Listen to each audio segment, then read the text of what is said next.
Hello everyone, आज की class super से भी ऊपर होने वाली है। सबसे पहले मैं आपको आज ये बताने वाला हूँ कि जब किसी डाइपोल को यूनिफॉर्म इलेक्ट्रिक फील्ड में रखते हैं तब उस केस में टॉर्क कितना क्रिएट होता है। अगेन आपको हम बताएंगे जब कोई डाइपोल यूनिफॉर्म इलेक्ट्रिक फील्ड में होता है तब उस केस में कितना पोटेंशियल एनर्जी स्टोर करता है।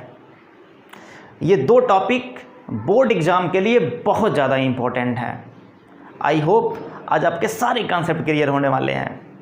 तो फटाफट क्लास को ज्वाइन करो और क्लास को स्टार्ट करता हूँ। तो सबसे पहले मैं आपको बताना चाहता हूँ कि जब किसी हम डाइपोल को यूनिफॉर्म इलेक्ट्रिक फील्ड में रखते हैं तब वहाँ पे टॉर्क क्रिएट क्या होता है। कहने का मतलब torque on A electric dipole in an uniform electric field. I hope आपको पता होगा कि डाइपोल क्या होता है, इलेक्ट्रिक डाइपोल क्या होता है, ये आप जानते हैं, ऐसा मैं मान के चल रहा हूँ। अगर आपको डाइपोल के बारे में आइडिया नहीं है तो आप प्लेलिस्ट में जाइए, वहाँ पे आपको डाइपोल फुल कंसेप्ट का वीडियो मिलेगा, उसको आप वॉच करिए, अपना कंसेप्ट परफेक्ट बनाइए। तो डियर स्टूडेंट, बिना टाइम को डिले किए हुए मैं टॉपिक को चल रहा हूँ स्टार्ट करने के लिए। तो आज का टॉपिक क्या है, अगर हम किसी डाइपोल को यूनिफॉर्म इलेक्ट्रिक फील्ड में रखें तब उस केस में टॉर्क की वैल्यू क्या होगी। आई होप आप टॉर्क के बारे में जानते होंगे। अब सबसे पहले आपको सपोज करना पड़ेगा एक डाइपोल। डाइपोल कहाँ होना चाहिए, तो आंसर है यूनिफॉर्म इलेक्ट्रिक फील्ड में होना चाहिए। तो first of all we have to consider a uniform electric field. सबसे पहले मैंने ये सपोज किया कि हमारे पास यूनिफॉर्म इलेक्ट्रिक फील्ड है, कुछ इस तरीके से है। Uniform electric field look like this. ये है dear student uniform electric field, you ऐसे।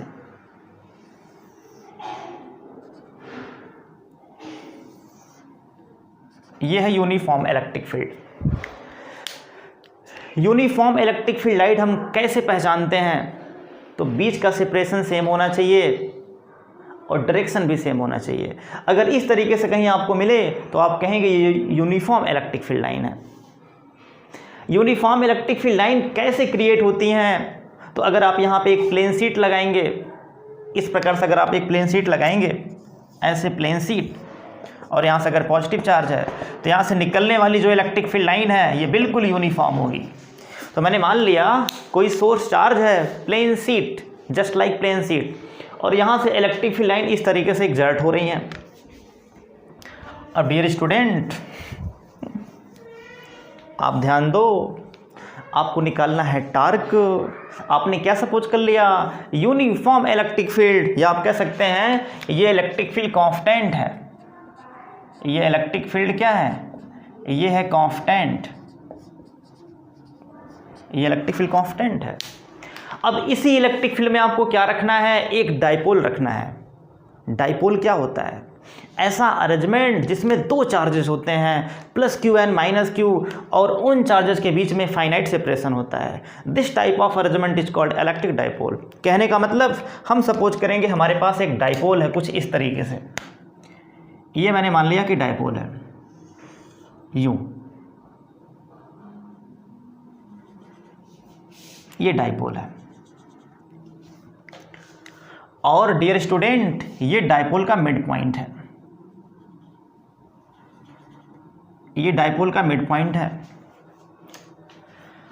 आपको पता है कि डाइपोल में दो चार्जेस होते हैं, plus Q and minus Q. मैंने अज्यूम किया कि ये वाला चार्ज है प्लस क्यू और ये वाला चार्ज यहाँ पे है माइनस क्यू। चीज़ों को समझने का प्रयास करो और अपने कंसेप्ट को परफेक्ट बनाओ। मैंने ये सपोज किया कि जो डाइपोल है, इस डाइपोल का जो लेंथ है ये 2L है। डाइपोल का जो लेंथ है ये 2L है। ये मैंने मान लिया कि इसका लेंथ 2L है, और ये डाइपोल का सेंटर है। ये पॉइंट आप इसको A मान सकते हैं, इसको B मान सकते हैं। अब आपसे मेरा क्वेश्चन है, जैसे हम डाइपोल को रखेंगे यूनिफॉर्म इलेक्ट्रिक फील्ड में, वैसे क्या होगा, जो ये प्लस क्यू वाला चार्ज है ये फोर्स का एक्सपीरियंस करेगा और किधर जाना चाहेगा ये प्लस क्यू चार्ज, जो ये प्लस क्यू चार्ज है किधर जाना चाहेगा, सोच के बताओ, ये जो प्लस क्यू चार्ज है किधर जाना चाहेगा? तो आंसर है इलेक्ट्रिक फील्ड की डायरेक्शन में जाना चाहेगा। ये इलेक्ट्रिक फील्ड की डायरेक्शन की तरफ मूव करना चाहेगा। कहने का मतलब इस प्लस क्यू चार्ज पे फोर्स एक्सर्ट होगा और इस फोर्स की डायरेक्शन क्या होगी? तो आंसर है डायरेक्शन ऑफ इलेक्ट्रिक फील्ड। तो जो चार्ज है प्लस क्यू, इस पे फोर्स लगेगा बिल्कुल इलेक्ट्रिक फील्ड की डायरेक्शन में ये।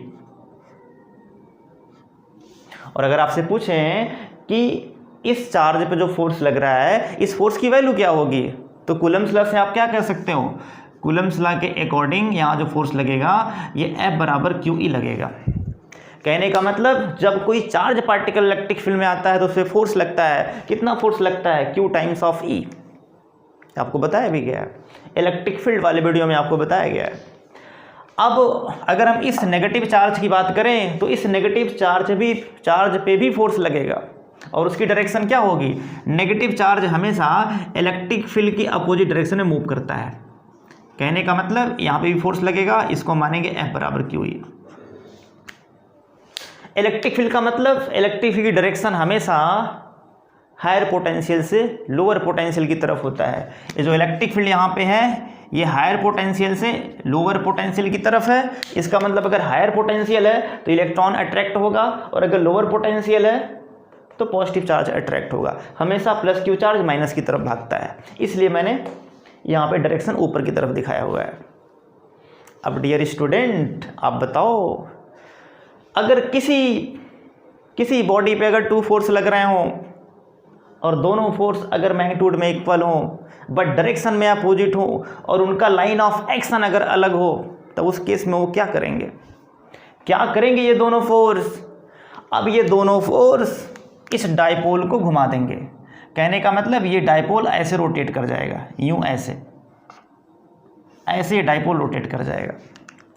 कहने का मतलब अब यहाँ पे टॉर्क क्रिएट होगा और जो टार्क यहाँ पे क्रिएट होगा इसी टार्क की वैल्यू आपको फाइंड करनी है। आपको इसी टार्क की वैल्यू फाइंड करनी है जो यहाँ पे ये फोर्स क्रिएट कर रहे हैं। आई होप आप समझ गए होंगे। कहने का मतलब यहाँ पे 2 फोर्स हैं, दोनों फोर्स मैग्नीट्यूड में इक्वल हैं बट डायरेक्शन में अपोजिट हैं और यही फोर्स क्या करेंगे? टॉर्क क्रिएट करेंगे और जो टार्क यहाँ पे क्रिएट होगा इसी की वैल्यू हमको फाइंड आउट करनी है। आई होप आप समझ गए होंगे। इसका मतलब ये है, यहाँ पे आप क्या देख रहे हैं? 2 equal force,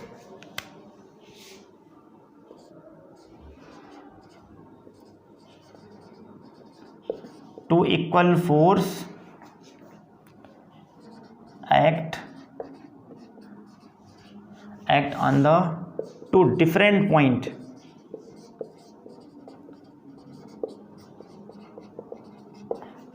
in opposite direction,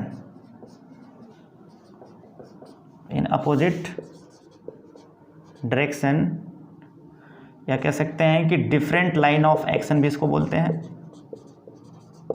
different line of action, इसी का दूसरा नाम है कपलिंग इफेक्ट।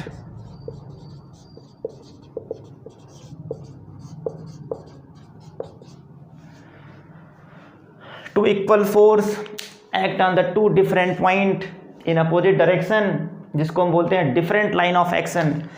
इस फोर्स का जो लाइन ऑफ एक्शन है इधर है, इस वाले फोर्स का इधर है। दोनों का जो लाइन ऑफ एक्शन अलग अलग है। जब दोनों का लाइन ऑफ एक्शन अलग अलग होता है तभी जाकर के टॉर्क क्रिएट होता है। अगर ये दोनों फोर्स एक ही लाइन ऑफ एक्शन पे आ जाएंगे तब उस केस में टॉर्क क्रिएट नहीं होगा।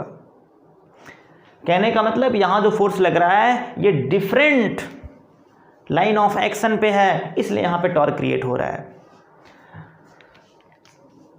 सो it create torque, it create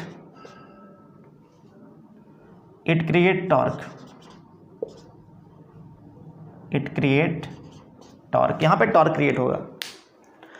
अब डियर स्टूडेंट इसी टॉर्क की वैल्यू आपको फाइंड करनी है, जो आपका मेन टॉपिक है। जब आपने यूनिफॉर्म इलेक्ट्रिक फील्ड में डाइपोल को रखा तो उस केस में टॉर्क की वैल्यू क्या होगी, यही आपको बताना था। अब अगर आपसे पूछें कि बताओ टॉर्क की वैल्यू क्या होगी, तो आप कहेंगे टॉर्क की वैल्यू होती है either force multiply perpendicular distance.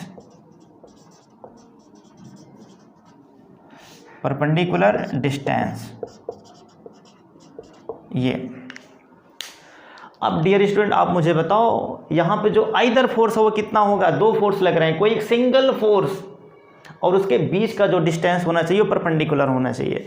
Single force यहाँ पे कितना है? सिंगल फोर्स यहाँ पे है क्यू ई, ये तो कन्फर्म है। सिंगल फोर्स यहाँ पे है क्यू ई, बिल्कुल। लेकिन आपको निकालना है परपेंडिकुलर डिस्टेंस, तो कितना होगा परपेंडिकुलर डिस्टेंस? तो अब आप देख रहे हो कि जो ये वाली लाइन है, अगर हम इसको पीछे बढ़ाएं ऐसे करके, और जो ये वाली लाइन है ऐसे, दो फोर्स लग रहा है, एक ऐसे एक ऐसे। अगर पूछें इनके बीच का परपेंडिकुलर डिस्टेंस क्या होगा? एक फोर्स ऐसे, दूसरा फोर्स ऐसे है, तो बताओ इसके बीच का परपेंडिकुलर डिस्टेंस क्या होगा? तो आप कहेंगे ये वाला डिस्टेंस होगा। कहने का मतलब आपको ये डिस्टेंस चाहिए, ये डिस्टेंस आपको निकालना है, आपको ये डिस्टेंस है, ये वाला डिस्टेंस चाहिए ये। और मैंने मान लिया कि ये डिस्टेंस d है। अगर ये डिस्टेंस d है तो आपको क्या चाहिए? इसी d की वैल्यू आपको फाइंड आउट करना है। डियर स्टूडेंट, आपने ये सपोज किया हुआ है कि डायपोल को यूनिफॉर्म इलेक्ट्रिक फील्ड में थीटा एंगल पर रखा गया है। ऐसा मैंने मान रखा है कि डायपोल को थीटा एंगल पर रखा गया है यूनिफॉर्म इलेक्ट्रिक फील्ड पे। अगर ये एंगल थीटा है तो बताओ ये एंगल थीटा होगा कि नहीं होगा? बिल्कुल, क्योंकि ये इसके पैरेलल है तो ये वाला भी एंगल थीटा हो जाएगा, ये वाला एंगल थीटा हो गया। और इस थीटा के सामने क्या होगा? आंसर है परपेंडिकुलर। और ये एंगल 90 है, इस 90 के सामने क्या होगा? तो आंसर है हाइपोटेन्यूस। तो आपको चाहिए d की वैल्यू, तो आप कैसे निकाल सकते हैं d की वैल्यू? तो आप कहेंगे d/2l equal to sine theta होगा। तो आप कह सकते हैं कि from triangle ABP, from triangle ABP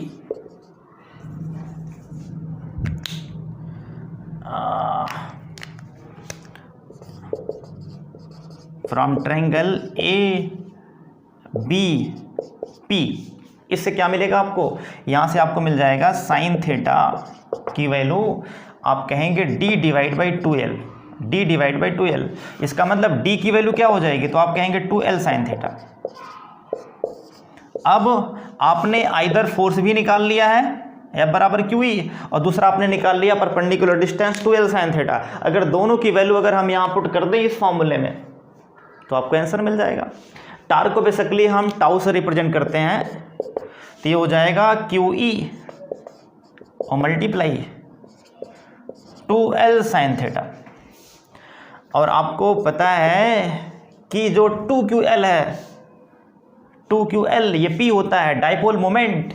इस डाइपोल का जो इलेक्ट्रिक डाइपोल मोमेंट होगा उसको हम बोलेंगे 2ql। यहाँ जो p होगा इसको हम कहेंगे ये है 2ql।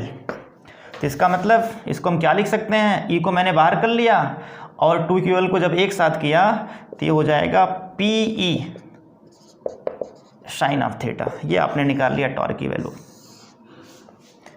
एक बात और डियर स्टूडेंट, अक्सर पूछता है क्वेश्चन कि जब किसी हम डाइपोल को यूनिफॉर्म इलेक्ट्रिक फील्ड में रखते हैं तब वहाँ पे नेट फोर्स की वैल्यू क्या होगी? आप सोच के बताओ। एफ नेट का मान यहाँ पे कितना होगा? एफ नेट कितना होगा? एफ नेट की वैल्यू क्या होगी? तो आपको एफ नेट यहाँ पे 0 होगा। कहने का मतलब एफ नेट 0 क्यों होगा? क्यों ई ऊपर की तरफ है और अगेन जो नेगेटिव चार्ज पे लग रहा है फोर्स नीचे की तरफ है, दोनों नेगेटिव वेक्टर हैं, इसका मतलब माइनस यहाँ पे लगेगा और फाइनली आपको क्या मिल जाएगा? 0। कहने का मतलब यहाँ पे नेट फोर्स 0 है लेकिन फिर भी टॉर्क क्रिएट हो रहा है। नेट फोर्स 0 है लेकिन फिर भी टॉर्क क्रिएट हो रहा है। ऐसा क्यों? क्योंकि यहाँ पे डिफरेंट लाइन ऑफ एक्शन है। डिफरेंट लाइन ऑफ एक्शन होने की वजह से टॉर्क क्रिएट होता है। इसका मतलब अब यहाँ पे आप देख रहे हैं कि एफ नेट की वैल्यू 0 है लेकिन टाउ का मान 0 नहीं है। This is very very important. जब किसी डायपोल को यूनिफॉर्म इलेक्ट्रिक फील्ड में रखते हैं तब उस केस में एफ नेट का मान 0 होता है बट टॉर्क का मान 0 नहीं होता है। This is very very important point. इसका मतलब F net equal to 0 but tau not equal to 0। This is very very important fact, इस पे आप 10 स्टार लगा सकते हो, मोस्ट इंपॉर्टेंट फैक्ट। एक बात और डियर स्टूडेंट, अगर पूछें कि इसके पास कौन सा मोमेंटम है, लीनियर मोमेंटम या फिर एंगुलर मोमेंटम, सोच के बताओ, मुझे कमेंट करके बताओ इसके पास कौन सा मोमेंटम होगा। तो आंसर है इसके पास एंगुलर मोमेंटम है। क्यों? क्योंकि एफ नेट का मान यहाँ पे 0 है, ये रोटेट कर रहा है। जब कोई बॉडी रोटेट करती है तब उसके पास लीनियर मोमेंटम नहीं होता है, उसके पास एंगुलर मोमेंटम होता है। यहाँ पे इसके पास जो भी मोमेंटम होगा उसको हम बोलेंगे लीनियर मोमेंटम। कहने का मतलब इट हैव लीनियर मोमेंटम, इसके पास लीनियर मोमेंटम है, ध्यान रहे, it have linear momentum. It is very very important point जो अक्सर एग्जाम में आता है। अब इसके बाद आपसे पूछें, अगर हम ये फार्मूला PE sin थीटा, ऐसे फार्मूले आपने पढ़े हुए हैं क्लास 11th में, AB cos थीटा, इसका मतलब कि इस फार्मूले को फर्दर हम चेंज कर सकते हैं क्रॉस के फॉर्म में। टाउ कैसी क्वांटिटी होती है? तो आंसर है टाउ वेक्टर क्वांटिटी होती है। टाउ कैसी क्वांटिटी है? टाउ वेक्टर क्वांटिटी है। अगर टाउ वेक्टर क्वांटिटी है तो टाउ को हम क्या लिख सकते हैं? आपने पढ़ा हुआ है AB sin theta, AB sin theta n cap को हम लिखते हैं A क्रॉस B। अब अगर यहाँ पे आपको लिखना है टाउ को तो आप क्या लिखेंगे? P क्रॉस E लिखेंगे या फिर E क्रॉस B लिखेंगे? मुझे आप बताओ, कमेंट करके बताओ। टाउ यहाँ पे क्या होना चाहिए? P क्रॉस E होना चाहिए या फिर टाउ की वैल्यू E क्रॉस P होना चाहिए? ऑप्शन है दोनों सही हैं, या ये वाला सही है ये वाला गलत है, या फिर दोनों गलत हैं। आप किस पे टिक लगाओगे? तो dear student, direction is very very important. जब किसी डायपोल को यूनिफॉर्म इलेक्ट्रिक फील्ड रखते हैं तो फिर वहाँ जो टॉर्क क्रिएट होता है उसकी डायरेक्शन क्या होती है, ये बेहद इंपॉर्टेंट है आपके लिए। तो कैसे निकालेंगे हम टॉर्क? क्या कंसेप्ट है टॉर्क निकालने का? इसमें से कौन सा सही है, P क्रॉस E या फिर E क्रॉस P? चेक करते हैं। डियर स्टूडेंट, आपने ये सपोज किया हुआ है, जो ये आपका वाइट बोर्ड है, ये वाइट बोर्ड एक प्लेन है। You know this is the plane x and y, इसके पास x और y ये प्लेन है, और इसी प्लेन में इलेक्ट्रिक फील्ड लाई कर रही है, मतलब इसी प्लेन में इलेक्ट्रिक फील्ड है और इसी प्लेन में डायपोल है।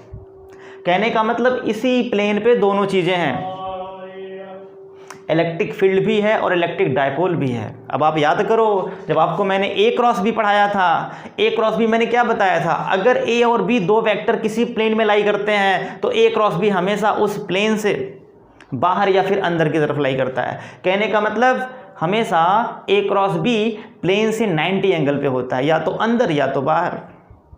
अब आप यहाँ पे दिमाग लगाओ, अगर इलेक्ट्रिक डायपोल मोमेंट, पहला वेक्टर जिसकी डायरेक्शन क्या होगी, माइनस से प्लस की तरफ, अगर पूछें कि यहाँ बताओ P की डायरेक्शन क्या होगी, तो आप कहोगे ये डायरेक्शन होगा P का, माइनस से प्लस की तरफ। इलेक्ट्रिक डायपोल मोमेंट इधर है और इलेक्ट्रिक फील्ड ऐसे है, दोनों के बीच में एंगल थीटा है, दोनों प्लेन पे लाई कर रहे हैं। इसका मतलब यहाँ पे टॉर्क क्रिएट होगा और इस टॉर्क की वैल्यू क्या होगी? PE sin theta. इसका डायरेक्शन क्या होगा?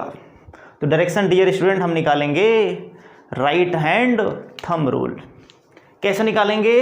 Right hand thumb rule. तो डियर स्टूडेंट, जो ये कर्लिंग वाला केस है, जो कर्लिंग फिंगर है, ये कर्लिंग फिंगर बिल्कुल दोनों वेक्टर के रोटेशन की डायरेक्शन में होना चाहिए। जैसे आप इसको ऐसे रखो, अभी आपका फिंगर किधर जा रहा है? फिंगर आपका जा रहा है एंटी क्लॉकवाइज। जब फिंगर जाएगा एंटी क्लॉकवाइज तब उस केस में जो ये थंब है ये आएगा बाहर की तरफ और यही थंब बताएगा टॉर्क की डायरेक्शन। कहने का मतलब अब यहाँ पे आप देखो, अभी आप कैसे डिसाइड करोगे कि P क्रॉस E होगा कि फिर E क्रॉस P होगा? अब आप ध्यान दो, आप कहाँ से चल रहे हो? तो पहला जो आपका P, सबसे पहले P पढ़ रहा है, P के बाद आप E तक पहुँच रहे हो। कहने का मतलब कुछ इस तरीके से केस है, ये पहले आपने बनाया P, फिर आपने बनाया ये E है और ये P है। अब आप P से E की तरफ चल रहे हो, इसका मतलब जब आप P से E की तरफ चलोगे तब क्या लिखना पड़ेगा हमको? P cross E। मतलब P पहले आ रहा है उसके बाद फिर E आ रहा है। हमारा जो डायरेक्शन है वो P से E की तरफ है और P क्रॉस E में टॉर्क किधर है, तो आंसर है बाहर की तरफ है। तो इसमें से क्या सही होगा, P क्रॉस E या फिर E क्रॉस P, तो आंसर है P क्रॉस E सही होगा। ये गलत है, E cross P not possible, negative हो जाएगा, डायरेक्शन चेंज हो जाएगा। दही वाला भी आ गया। तो डियर स्टूडेंट, जो यहाँ पे टॉर्क है ये एक वेक्टर क्वांटिटी है और इसकी डायरेक्शन हम कैसे निकालेंगे, तो right hand thumb rule. Direction कैसे निकालेंगे, डायरेक्शन निकालेंगे हम right hand thumb rule, right hand thumb rule. और यहाँ अगर डायरेक्शन की बात करें तो ऐसे होगा, इसको हम कहेंगे outward, outward to the plane. ये बिल्कुल प्लेन के आउटवर्ड है, outward to the plane, plane से बिल्कुल बाहर की तरफ है ये। आई होप आप समझ गए होंगे बिल्कुल। तो डियर स्टूडेंट, इस तरीके से हम किसकी वैल्यू फाइंड करते हैं, तो आंसर है टार की वैल्यू फाइंड करते हैं। अब अगर आपसे पूछें कि आप बताओ टार की वैल्यू मैक्सिमम कब होगी, तो सिंपल सी बात है, जब थीटा की वैल्यू 90 होगी।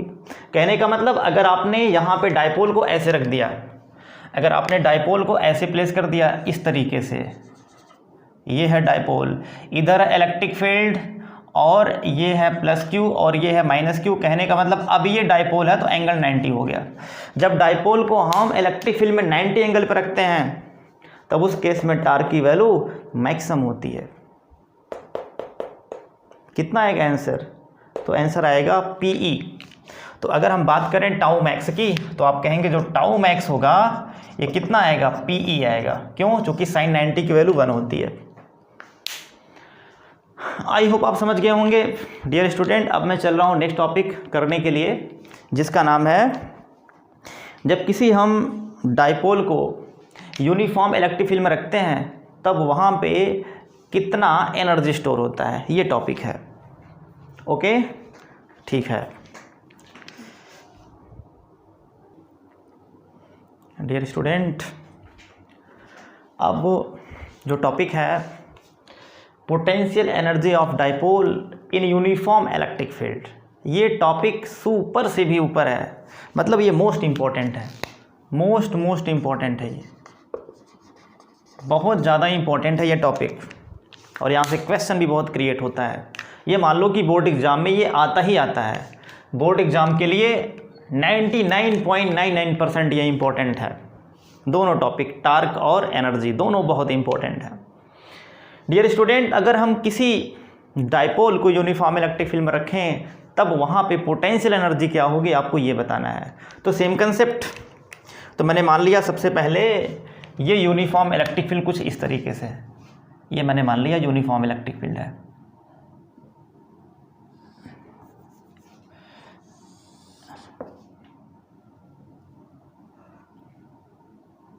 अभी मैंने आपको बताया कि यूनिफॉर्म इलेक्ट्रिक फील्ड लाइन क्या होती है, एक दूसरे के पैरेलल होती हैं, उसके बीच का सेपरेशन क्या होता है, तो आंसर है कांस्टेंट होता है। ये यूनिफॉर्म इलेक्ट्रिक फील्ड लाइन है, ई यहाँ पे है कांस्टेंट। समझने का प्रयास करो। आपने मान लिया कि यहाँ पे एक डायपोल इस तरीके से रखा गया है,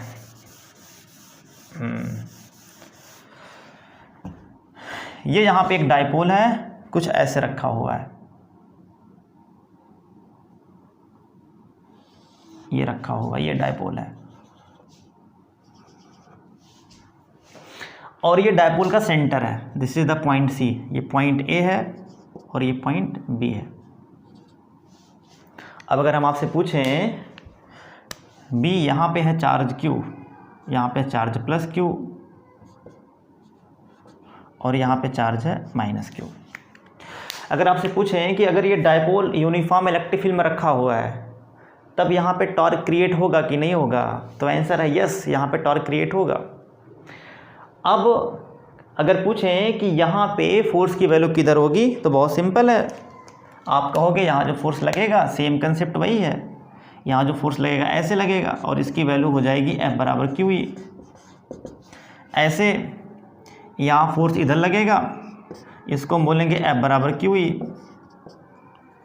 और ये दोनों फोर्स मैग्नीट्यूड में इक्वल होंगे और दोनों का जो लाइन ऑफ एक्शन है ये अलग अलग होगा, और लाइन ऑफ एक्शन अलग अलग होने की वजह से यहाँ पे टॉर्क क्रिएट होगा। और इस टार्क की वैल्यू क्या होगी, अभी आपने फाइंड आउट किया, टार्क की वैल्यू क्या होगी, तो आप कहोगे टार्क की वैल्यू होती है PE sin थीटा। ऐसा आप ड्राइव कर रखे हो। हाँ, मतलब यहाँ पे टॉर्क क्रिएट हो रहा है, ये आप जानते हो, ऐसा मैं मान रहा हूँ। अब मैंने जस्ट मैंने आपको बताया था, और ये एंगल मैंने थीटा मान लिया। आपने थीटा एंगल पे क्या किया हुआ है, डाइपोल को यूनिफॉर्म इलेक्ट्रिक फील्ड में प्लेस किया हुआ है। ये थीटा एंगल किसके बीच का है, इलेक्ट्रिक फील्ड और इलेक्ट्रिक डाइपोल मोमेंट के बीच का एंगल है। क्योंकि जो इलेक्ट्रिक डाइपोल मोमेंट है इसकी डायरेक्शन ये है, ये डायरेक्शन है P की, और ये डिस्टेंस कितना होता है, 2L होता है, ये आप जानते ही हो, 2L होता है डिस्टेंस ये। अब डियर स्टूडेंट, क्वेश्चन यहाँ पे क्या है कि अगर कोई डाइपोल यूनिफॉर्म इलेक्ट्रिक फील्ड में रखा हुआ है तब उस केस में इस डाइपोल पे कितनी एनर्जी एग्जर्ट होगी, इस डाइपोल की पोटेंशियल एनर्जी क्या होगी, समझने का प्रयास करो। अगर आपने इसको ऐसे लेफ्ट कर दिया इस डाइपोल को, तो डाइपोल किधर आना चाहेगा, सोच के बताओ। डाइपोल का रोटेशन अगर आपने कोई एक्सटर्नल फोर्स अप्लाई नहीं किया है तब डाइपोल किधर मूव करना चाहेगा, तो डाइपोल स्टेबल होना चाहेगा। स्टेबल होने का मतलब ये बिल्कुल इलेक्ट्रिक फील्ड की डायरेक्शन में आना चाहेगा, क्योंकि जब इलेक्ट्रिक फील्ड की डायरेक्शन में आ जाएगा तब ये स्टेबल हो जाएगा।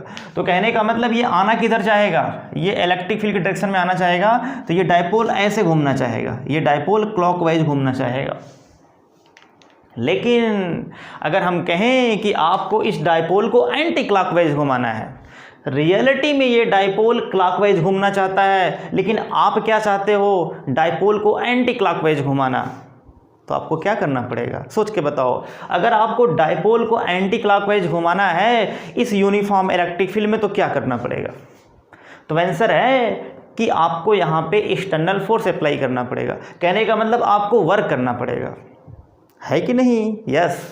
कहने का मतलब अगर आप ये चाहते हो कि इस डाइपोल को हम यहाँ पे कर दें, आप चाहते हो कि इस डाइपोल को हम यहाँ पे करें, कुछ इस तरीके से कर दें, इतना हम डाइपोल को घुमा दें, इतना घुमा दें डाइपोल को, वो क्या जा रहा है भाई, इतना अगर डाइपोल को हम घुमा दें, कहने का मतलब अगर हम डाइपोल कुछ इस तरीके से कर दें, कितना घुमा दिया डाइपोल को, तो आंसर है डाइपोल को आपने इतना घुमा दिया। अब ये एंगल हो गया थीटा प्लस डी थीटा, कितना हो गया एंगल, ये एंगल हो गया थीटा प्लस डी थीटा। मतलब पहले एंगल कितना था, पहले एंगल था थीटा, अब आपने कितना एंगल घुमा दिया इसको, अब आपने एंगल कर दिया इलेक्ट्रिक फील्ड से थीटा प्लस डी थीटा, तो कितना आपने घुमाया, डी थीटा घुमाया। इसका मतलब अगर आप इस डाइपोल को डी थीटा घुमा रहे हो पहले से, तो इसका मतलब आपने वर्क किया होगा, बिना वर्क किए तो घूमेगा नहीं है। जो वर्क हम करते हैं डाइपोल को घुमाने में, that work store in the form of potential energy, वही वर्क ही है पोटेंशियल एनर्जी। कहने का मतलब जो वर्क आपने किया वही वर्क क्या है, पोटेंशियल एनर्जी के फॉर्म में स्टोर हो गया। इसका मतलब हम क्या लिखेंगे, मेन कंसेप्ट क्या है, when dipole rotate, when dipole rotate, then work has to be done. This work stored in the form of potential energy. कहने का मतलब कि जो पोटेंशियल एनर्जी है ये क्या है भाई, जो पोटेंशियल एनर्जी है यही है वर्क, यही है वर्क। पोटेंशियल एनर्जी क्या है, वर्क है। इसका मतलब अगर आपको अब यहाँ पर अगर आपसे पूछें कि बताओ भाई यहाँ पे पोटेंशियल एनर्जी और वर्क अगर सेम है तो बहुत सारे यहाँ पे पोटेंशियल एनर्जी क्रिएट हो सकते हैं। क्योंकि बहुत डिफरेंट आप वर्क करोगे। भाई अगर आपने सपोज किया आपने घुमाया इसको 2 डिग्री, फिर आपने 5 डिग्री घुमाया, फिर आपने इसको 10 डिग्री घुमाया, अगर आप एंगल को बढ़ाते जाएंगे तो वर्क का मान क्या होगा, बढ़ता जाएगा। कहने का मतलब यहाँ पे बहुत सारे वर्क हम करके बहुत सारे पोटेंशियल एनर्जी निकाल सकते हैं। पोटेंशियल एनर्जी यहाँ पे हम बहुत फाइंड कर सकते हैं, एक हम बहुत बड़े रेंज पोटेंशियल एनर्जी हम यहाँ पे निकाल सकते हैं। और जब कोई चीज़ बहुत बड़े रेंज में निकालनी होती है तो सबसे पहले हम क्या करते हैं, पहले छोटा सा थोड़ा सा रेंज हम सपोज करके एनर्जी निकालते हैं, फिर हम पूरे की बात करते हैं। डियर स्टूडेंट, सबसे पहले हम थोड़े से डिस्प्लेसमेंट के लिए निकालेंगे कि एनर्जी कितना है। थोड़े से डिस्प्लेसमेंट में आपने कितना वर्क किया, पहले हम ये फाइंड करेंगे। अगर हम आपसे पूछें कि आपने डायपोल को घुमाया डी थीटा, पहले ये थीटा एंगल पे था, अब ये एंगल हो गया थीटा प्लस डी थीटा, इसका मतलब ये एंगल कितना हुआ, जो ये वाला एंगल है इस वाले एंगल को बोलेंगे हम, ये एंगल है डी थीटा। अगर आपने डायपोल को डी थीटा घुमाया तब उस केस में वर्क की वैल्यू क्या होगी, when dipole rotate angle d theta then work की वैल्यू क्या होगी, सोच के बताओ। अब आप यहाँ पे डायपोल को ऐसे घुमा रहे हो और इसी डायरेक्शन में क्या है, सेम डायरेक्शन में टॉर्क भी है, इसका मतलब टॉर्क और डी थीटा दोनों सेम डायरेक्शन में है। यस या नो, आंसर है यस। इधर आप ऐसे घुमा रहे हो डी थीटा को और यही डायरेक्शन किसका है, टाउ का है। कहने का मतलब टाउ एंड डी थीटा दोनों सेम डायरेक्शन में है, और जब सेम डायरेक्शन में होगा तब उस केस में हम क्या करते हैं, टाउ डॉट डी थीटा करते हैं। इसका मतलब when dipole rotate angle d theta then work will be कितना होगा, सोच के बताओ। मैंने मान लिया वर्क भाई स्मॉल है, अगर आपने स्मॉल एंगल इसको डिस्प्लेस किया तो उस केस में क्या है, स्मॉल वर्क भी होगा। कितना होगा स्मॉल वर्क, तो आप कहेंगे टाउ डॉट डी थीटा होगा। ये कितना होगा, टाउ डॉट डी थीटा। क्यों, क्योंकि टाउ एंड डी थीटा दोनों सेम डायरेक्शन में है। अगर सेम डायरेक्शन में है तो टाउ डॉट डी थीटा, इसको हम सॉल्व करेंगे तो टाउ डी थीटा कास 0, इसका मतलब वर्क कितना आएगा, तो आ गया टाउ डी थीटा। और अभी मैंने आपको बताया कि टाउ की वैल्यू क्या होती है, जब किसी डायपोल को यूनिफॉर्म इलेक्ट्रिक फील्ड में रखते हैं तब वहाँ जो टार्क लगता है वो पी साइन थीटा होता है। इसकी वैल्यू हम पुट कर देते हैं, तब ये हो जाएगा P E sine theta into D theta. आपने निकाल लिया कब, जब आपने इस डायपोल को डी थीटा एंगल घुमाया इसकी इनिशियल पोजीशन से, तब उस केस में कितना वर्क करना पड़ा, तो आंसर है P E sine theta D theta. और यही वर्क क्या है, पोटेंशियल एनर्जी है। अब डियर स्टूडेंट आप मुझे बताओ, अगर मैं आपसे पूछूं कि आप इस डायपोल को बहुत ज़्यादा एंगल घुमा रहे हो, कहने का मतलब आप इसको थीटा 1 से थीटा 2 लेकर के जा रहे हो, तब उस केस में नेटवर्क क्या होगा। कहने का मतलब आपने मान लिया कि ये यूनिफॉर्म इलेक्ट्रिक फील्ड है, ऐसे पहले डायपोल यूँ था, ऐसे था डायपोल, ये डायपोल ऐसे था, इसका मतलब ये एंगल, ये आपका चार्ज Q है और ये माइनस Q है। अब आपने ये एंगल थीटा 1 है, पहले एंगल थीटा 1 है, आपने इसको ऐसे कर दिया, कहने का मतलब आपने इसको घुमा करके यूँ बना दिया, ऐसे बना दिया। कितना एंगल घुमाया इसको, तो आंसर आपने इसको घुमाया यूँ, आपने घुमाया इसको थीटा 2। तो अगर पूछें कि बताओ इस पूरे केस में यहाँ तक इसको लाने में, इसको इस डायपोल को घुमा करके यहाँ तक पहुँचाने में पूरा कितना वर्क करना पड़ेगा, तब उसके लिए हम क्या करेंगे, उसके लिए हम यूज़ करते हैं इंटीग्रेटिंग मेथड्स। कहने का मतलब इसको हम इंटीग्रेट कर देंगे, तो क्या करेंगे, इफ़ डायपोल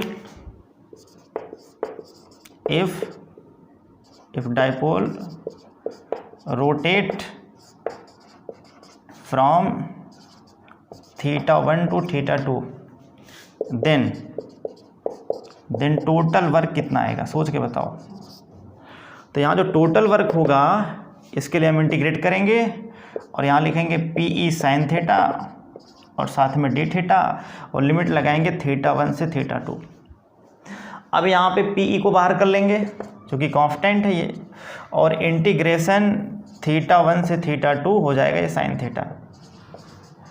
साइन का इंटीग्रेशन क्या होता है, तो आंसर है माइनस कॉस थीटा। ये फॉर्मूला आपको याद रखना पड़ेगा, साइन का इंटीग्रेशन माइनस कॉस थीटा। तब आपको यहाँ कितना मिल जाएगा, W की वैल्यू, P को आपने बाहर किया है और यहाँ हो जाएगा माइनस कॉस थीटा, मैंने माइनस को बाहर कर लिया और यहाँ हुआ कॉस थीटा और ये हो जाएगा θ1 से θ2। अब लिमिट रखने का क्या तरीका है, सबसे पहले अपर लिमिट फिर लोअर लिमिट, इसका मतलब माइनस PE और ये हो जाएगा कॉस θ2 माइनस कॉस θ1। तो ये आपने फाइंड आउट कर लिया। इसका मतलब जो ये वर्क है यही वर्क पोटेंशियल एनर्जी है और इसकी वैल्यू कितनी आई, cos θ2 माइनस cos θ1। ये आपने फाइंड किया।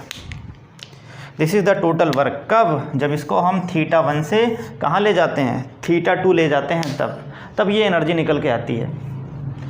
और अगर आप इस माइनस को अंदर करोगे, अगर आप इस माइनस को अंदर करोगे, यहाँ माइनस लगाना भूल गया मैं, तब उस केस में माइनस अंदर जाएगा तो ये वाला प्लस ये वाला माइनस, इसका मतलब प्लस वाले को पहले लिखेंगे माइनस वाले को बाद में लिखेंगे, इस तरीके से बन जाएगा।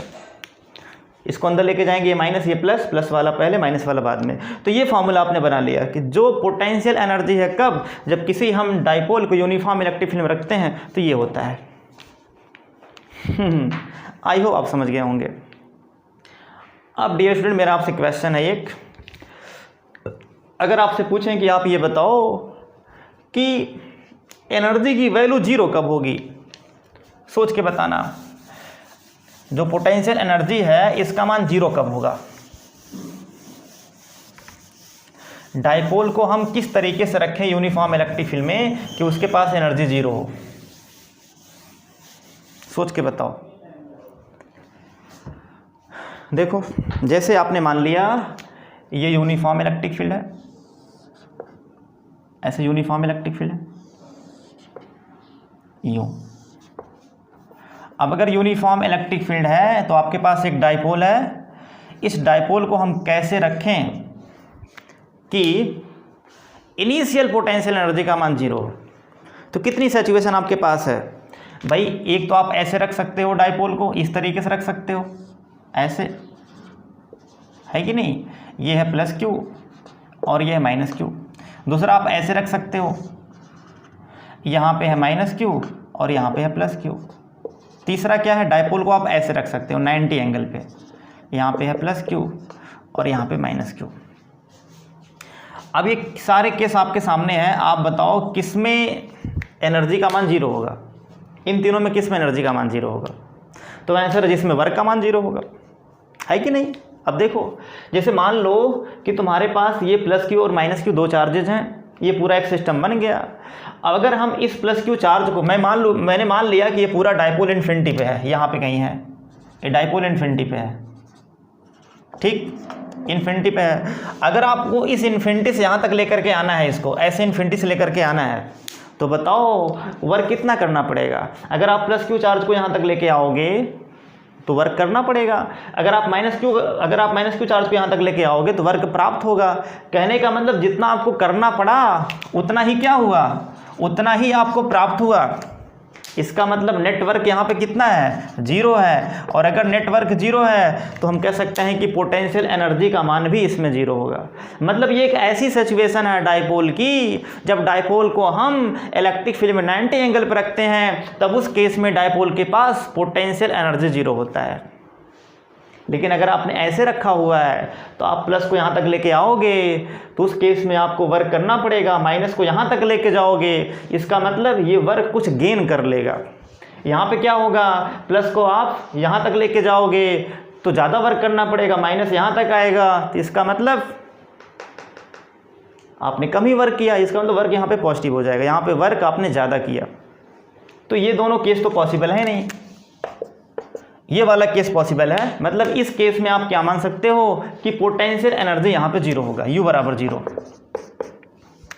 वही केस यहाँ पे अप्लाई करना है। अगर आपने मान लिया कि डाइपोल स्टार्टिंग में कैसे रखा गया था, इलेक्ट्रिक फील्ड के 90 एंगल पे, तब उस केस में क्या होगा, उसके पास पोटेंशियल एनर्जी का मान जीरो होगा। तब फॉर्मूला क्या बन जाएगा, θ1 90, और उस केस में ये टर्म जीरो हो जाएगा और ये टर्म बचेगा सिर्फ। तो बना लेते हैं फॉर्मूला। तो क्या बनेगा फॉर्मूला, व्हेन डाइपोल प्लेस्ड या इफ इनिशियल डायपोल प्लेस्ड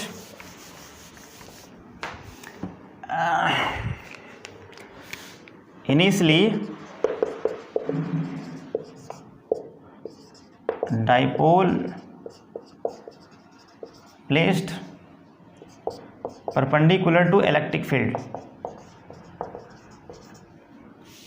इसका मतलब दैट इज θ1 बराबर 90, देन और मैंने मान लिया कि θ2 बराबर थीटा है, जनरल केस में बना रहा हूँ, उस केस में क्या होगा सोच के बताओ।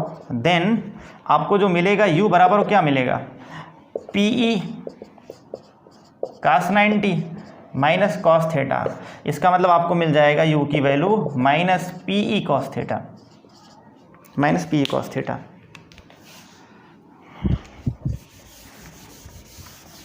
इसका मतलब आपने इस डायपोल को ऐसे कर दिया, आपने इस डायपोल को क्या किया, आपने इस डायपोल को थीटा एंगल पे कर दिया।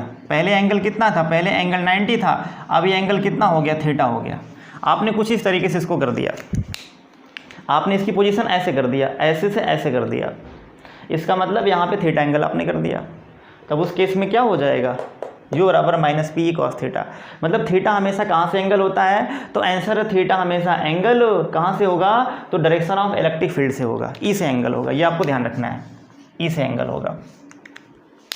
आई होप आप समझ गए होंगे। तो ये फॉर्मूला आपको याद रखना है, u बराबर माइनस PE cos थीटा कब होता है, जब इनिशियली डायपोल को कहाँ पे रखा हो, तो एंगल है परपेंडिकुलर किसके, इलेक्ट्रिक फील्ड के, और वहाँ से अगर आप थीटा एंगल घुमाते हो तब जा कर के ये आपको वर्क या फिर पोटेंशियल एनर्जी मिलेगा, जिसको हम क्या बोलेंगे, माइनस PE cos थीटा। अगर आप इधर लेके जाओगे, इस डायरेक्शन में लेके जाओगे तो वर्क करना पड़ेगा, उसके इसमें प्लस हो जाएगा। ध्यान रखना है कि जब आप इस फोर्स के अगेंस्ट जब आप लेके जाओगे तो वहाँ पे पॉजिटिव आएगा, जब आप इधर लेके आओगे तो नेगेटिव आएगा। तो ये किधर आ रहा है, ये इलेक्ट्रिक फील्ड की डायरेक्शन में आ रहा है, इसलिए यहाँ पे नेगेटिव है। तो ओवरऑल मैंने आपको बताया कि पोटेंशियल एनर्जी आप कैसे फाइंड करते हैं। अब अगर आपसे पूछें कि ये डायपोल कब स्टेबल होगा, कब अनस्टेबल होगा, स्टेबल की कंडीशन क्या है और अनस्टेबल की कंडीशन क्या है, तो आपको पता है स्टेबल की कंडीशन क्या होती है, जब एनर्जी मिनिमम तब उस केस में स्टेबिलिटी मैक्सिमम, और जब एनर्जी मैक्सिमम तब स्टेबिलिटी मिनिमम। इसका मतलब अगर मैंने मान लिया सबसे पहला पॉइंट स्पेशल केस, हाँ भैया पहले मैंने फर्स्ट पॉइंट मान लिया, मैंने मान लिया कि इलेक्ट्रिक फील्ड में जो डायपोल है उसको कैसे रखा गया है, बिल्कुल मतलब जो डायपोल की डायरेक्शन है वही डायरेक्शन इलेक्ट्रिक फील्ड की है। इसका मतलब P है पैरेलल टू E की, इसका मतलब क्या हुआ, अगर P पैरेलल E के है तो आप कह सकते हैं थीटा बराबर हो जाएगा 0, और अगर थीटा का मान 0 है तब एनर्जी कितना आएगा, तब जो एनर्जी आएगा u बराबर आएगा माइनस PE, और ये नेगेटिव में एनर्जी हमेशा क्या होती है, मिन, इसका मतलब ये मिनिमम एनर्जी है, और यही कंडीशन है स्टेबिलिटी की, इसका मतलब ये स्टेबल है। अगर हम किसी डायपोल को यूनिफॉर्म इलेक्ट्रिक फील्ड में रखें, यूनिफॉर्म इलेक्ट्रिक फील्ड की डायरेक्शन में रखें, तब वहाँ पे क्या होगा, वहाँ पे, तो आंसर है वहाँ पे डायपोल स्टेबल होगा। क्यों, क्योंकि एनर्जी उसके पास क्या है, मिनिमम। एनर्जी अगर मिनिमम है तब उस केस में स्टेबिलिटी मैक्सिमम होगी। आप ऐसे मान सकते हो कि जैसे मान लो कि कोई एक एटम है, उसमें इलेक्ट्रॉन बाहर चक्कर लगा रहा है, मान लो सोडियम है, सोडियम इलेक्ट्रॉन घूम रहा है, तो सोडियम का जो लास्ट वाला इलेक्ट्रॉन उसके पास एनर्जी क्या होती है, सबसे ज़्यादा, इसलिए वो अनस्टेबल होता है, थोड़ी सी एनर्जी पाता है बाहर निकल जाता है। अब आप समझ गए होंगे, एनर्जी ज़्यादा तो स्टेबिलिटी कम। दूसरी बात, सेकंड पॉइंट, अगर आपने मान लिया P परपेंडिकुलर टू E के है, कहने का मतलब डायपोल को आपने क्या रखा हुआ है, 90 एंगल पर रखा हुआ है। जब 90 एंगल पर रखेंगे तो उस केस में u का मान कितना आ जाएगा, सोच के बताओ, u बराबर आ जाएगा माइनस PE cos 90, इसका मतलब 0 आ जाएगा। मतलब आपने डायपोल को कहाँ पे रखा हुआ है, 90 एंगल पर रखा हुआ, मतलब इनिशियल भी 90 है, फाइनल भी 90 है, तब उस केस में क्या हो जाएगा, एनर्जी आपकी 0 हो जाएगी, एनर्जी 0 हो जाएगी।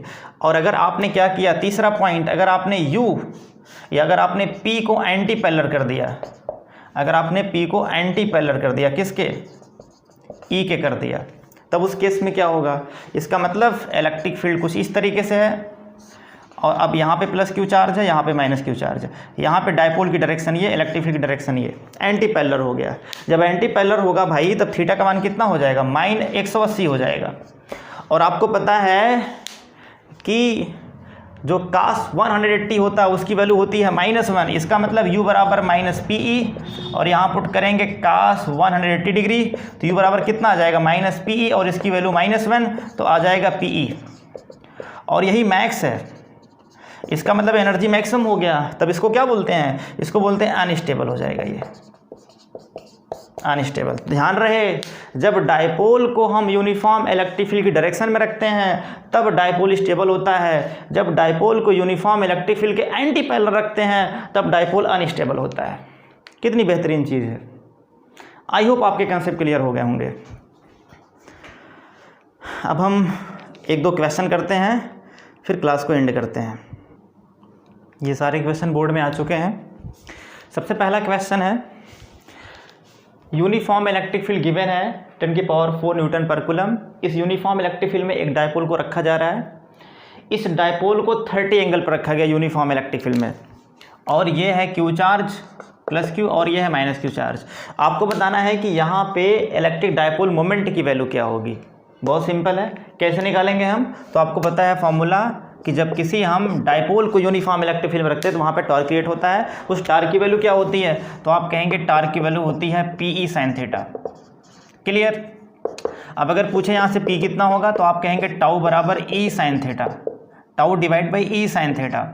अब यहाँ पे टाउ कितना गिवन है, तो आंसर है 9 multiply 10⁻26 divide by electric field कितना गिवन है, तो 10⁴, और साइन थीटा कितना हो जाएगा 0.5, या 1/2 कह सकते हैं, 1/2, तो ऊपर जाएगा 18 आ जाएगा, सही है।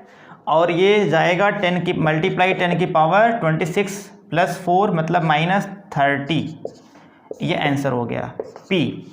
इसकी यूनिट क्या होगी, तो P होता है Q इंटू L, इसका मतलब कूलम मीटर, इसका आएगा यूनिट कूलम मीटर, CM आएगा।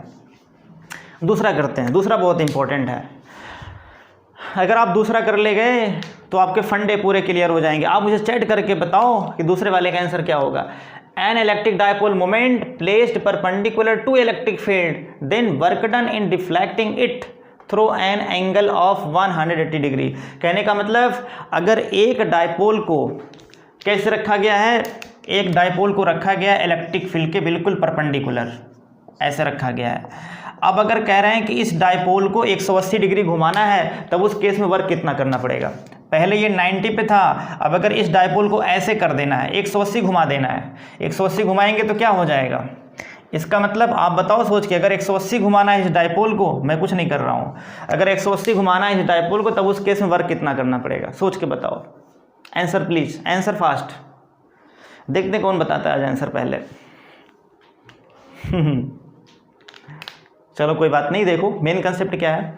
अगर आप इसको 180 डिग्री घुमा रहे हैं तो ध्यान रहे वर्क की वैल्यू क्या होती है, -PE cos थीटा, है कि नहीं। ये थीटा हमेशा हम कहाँ से अप्रोच करते हैं, तो आंसर है थीटा हमेशा इनिशियल से होता है, यहाँ से होता है। अब अगर आपने इसको घुमाया कितना, 180 घुमाया, तो इसका मतलब ये 180 घुमाएंगे तो कुछ इस तरीके से आएगा, यहाँ से घूमेगा 180 ऐसे, तो ये पूरा एंगल कितना हो जाएगा। अब ये डायपोल बिल्कुल इसी तरीके से उल्टा हो जाएगा। कहने का मतलब अब नीचे हो गया -Q, ऊपर हो गया +Q।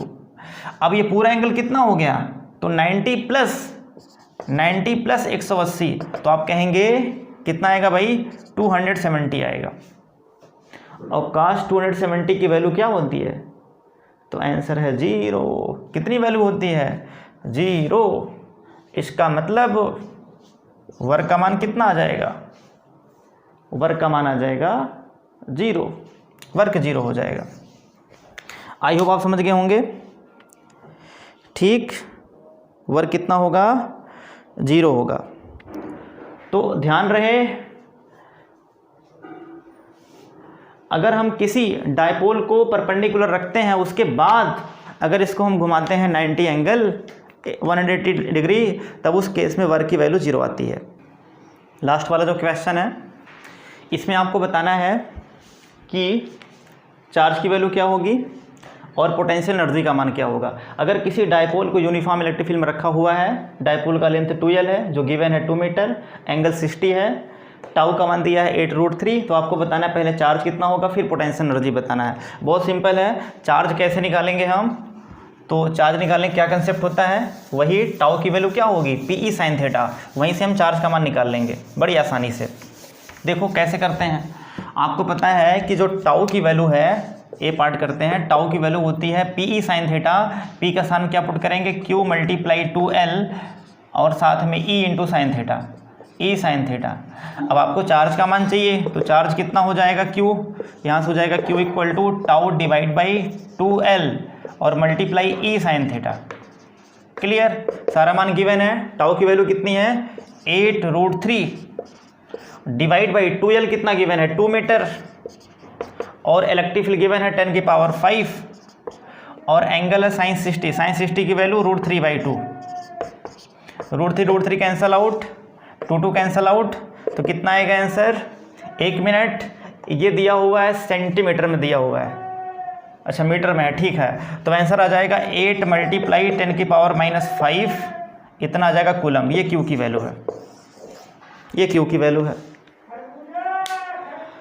अब यहाँ पे अगर हम सपोज करें कि जो बी वाला है उसका आंसर क्या होगा, बी का मतलब क्या निकालना आपको पोटेंशियल एनर्जी, तो कैसे निकालेंगे पोटेंशियल एनर्जी, बहुत सिंपल कंसेप्ट है। तो पोटेंशियल एनर्जी फॉर्मूला क्या होता है, तो आंसर है -PE sin थीटा और P का सान क्या पुट करेंगे, तो वही कंसेप्ट Q × 2L माइनस के साथ × E sin थीटा, सारी वैल्यू पुट कर दो।